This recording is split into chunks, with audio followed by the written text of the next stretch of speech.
অসম জাতীয়তাবাদী যুৱ ছাত্ৰ পৰিষদৰ কেন্দ্ৰীয় অধিৱেশনৰ সহযোগিতা শ্ৰীমন্ত শংকৰদেৱ সংঘৰ গোলাঘাটৰ সমন্বয় ক্ষেত্ৰতে ৩ এপ্ৰিলৰ পৰা অনুষ্ঠিত হ'ব AJYCPৰ কেন্দ্ৰীয় অধিৱেশন। এই অধিৱেশনলৈ ৫ সহস্ৰাধিক মিঠৈ আগবঢ়াব শ্ৰীমন্ত শংকৰদেৱ সংঘই। অতিথিক আপ্যায়ন কৰিবৰ বাবে এই মিঠৈ আগবঢ়াইছে সংঘৰ গোলাঘাট জিলা সংঘই।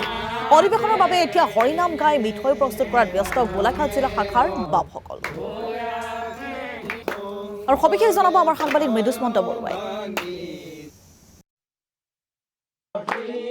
হয়, অসম জাতীয়তাবাদী যুৱ ছাত্ৰ পৰিষদৰ কেন্দ্ৰীয় অধিৱেশন অনুষ্ঠিত হ'ব গোলাঘাটত আৰু অহা ৩ এপ্ৰিলৰ পৰা অনুষ্ঠিতব্য এই অধিৱেশনক লৈ শ্ৰীমন্ত শংকৰদেৱ সংঘৰ গোলাঘাট জিলা শাখাই লৈছে এক বিশেষ উদ্যোগ।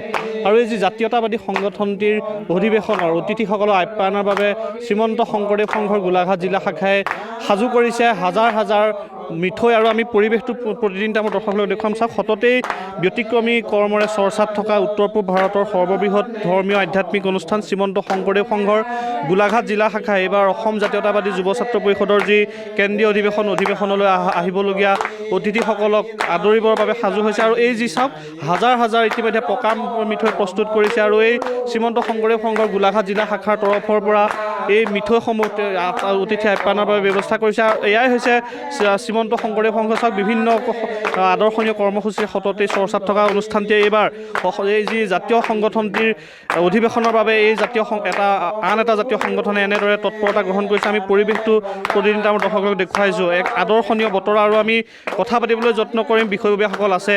যিহেতু জাতীয়তাবাদী যুৱ ছাত্ৰ পৰিষদৰ অধিৱেশনৰ বাবে আপোনাৰ শংকৰদেৱ সংঘৰ তৰফৰ পৰা এক বিশেষ উদ্যোগ গ্ৰহণ কৰা হৈছে। কি উদ্যোগ লৈছে আৰু কেনেদৰে কি কৰিছে?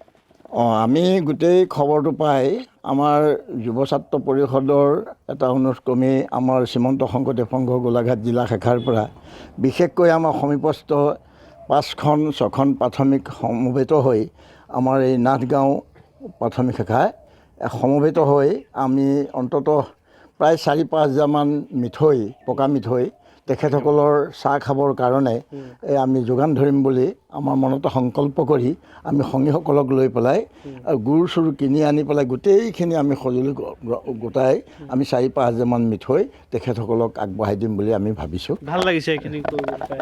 এতিয়া আমি খুব আনন্দও পাইছোঁ। আমাৰ ভকতসকলে আহি ইয়াত একগোট হৈ গোটেই বস্তুখিনি ইয়াত মানে মিঠৈ তৈয়াৰ কৰি আছে। আৰু আমি ইয়াত ৰৈ চাই খুব ভাল লাগিছে। আৰু তেখেতসকলৰ মুখত হৰিনামৰ ধ্বনিৰে তাৰমানে মিঠৈ ইপিনে মন্থন কৰি আছে, মঠি আছে। গতিকে এই মিঠৈ নিশ্চয় সেই ভকতসকলে খায়ো আনন্দ তৃপ্তি অনুভৱ কৰিব পাৰিব। কেনেকুৱা লাগিছে যিহেতু এটা জাতীয় অনুষ্ঠান আৰু জাতীয় অনুষ্ঠানলৈ আপোনালোকৰ জাতীয় অনুষ্ঠানৰ পৰা এনেধৰণে সহযোগিতা আগবঢ়াইছে, কেনেকুৱা লাগিছে কি ক'ব? আচলতে আমাৰ খুবেই ভাল লাগিছে, কাৰণ জাতীয় সংগঠনটাই আমাক আহ্বান জনাইছিলে যে আপোনালোকৰ ফালৰ পৰাও আমাৰ লগত সহযোগিতা আগবঢ়াওক। যিহেতু অসমৰ সৰ্বাংগীন উন্নয়নৰ কাৰণে জাতীয়বাদী চিন্তাধাৰাৰে আগবঢ়া এটি অনুষ্ঠান, আৰু শ্ৰীমন্ত শংকৰদেৱ সংঘও তাৰ পৰা আঁতৰত নহয়। সেয়েহে সেই তেনেকুৱা এটা জাতীয় অনুষ্ঠানৰ লগত সহযোগিতা আগবঢ়াবলৈ পাই আমি অত্যন্ত সুখী। কিমান মিঠৈ কৰা হৈছে, কেনেদৰে? আমি এতিয়ালৈকে প্ৰায় 4,000 মিঠৈ প্ৰস্তুত হৈছে, আৰু দেখা যাওক কিমান কৰিব পাৰি। আমি গুড় আনি থোৱা হৈছে, সেই অনুযায়ী পিঠাগুড়ি যদি নিৰ্দিষ্ট সময়ত কৰি ভকতে প্ৰস্তুত কৰি দিব পাৰে, তেতিয়াহ'লে আমি 5,000-6,000 মিঠৈ দিবলৈ আমি চেষ্টা কৰিম, যাতে ভকতসকলে অন্ততঃ চাহ কাপৰ লগত পিঠা আৰু মিঠৈয়ে আপ্যায়িত হওক। আমাৰ যিটো বহিৰাগত মিঠাই ব্যৱস্থা, এই মিঠাই ব্যৱস্থাপনাটো জাতীয়বাদী যুৱ ছাত্ৰ পৰিষদে আঁতৰাই পেলাইছে। আটাইতকৈ ভাল লাগিছে তেখেতলোকৰ সংগঠনৰ মুৰব্বীসকলৰ লগত যেতিয়া কথা পতা হৈছিল যে আমি পিঠা, ঢোপ পিঠা, তিল পিঠা, বগা পিঠা এইখিনি লৈ পেলাই কৰিম, লগত আপোনালোকে পাৰে যদি আমাক পকা মিঠৈ। গোলাঘাট জিলাৰ এটা পৰম্পৰা আছে যে গোলাঘাট জিলাতেই, আমাৰ উজনি অসমৰ গোলাঘাট জিলাত পকা মিঠৈ এটা পৰম্পৰা আছে, যিটো অসমৰ বিভিন্ন জেগাত পোৱা নাযায়। মৃদুস্মন্ত বৰুৱা, এই মুহূৰ্তত আপোনাক ধন্যবাদ জনাইছোঁ।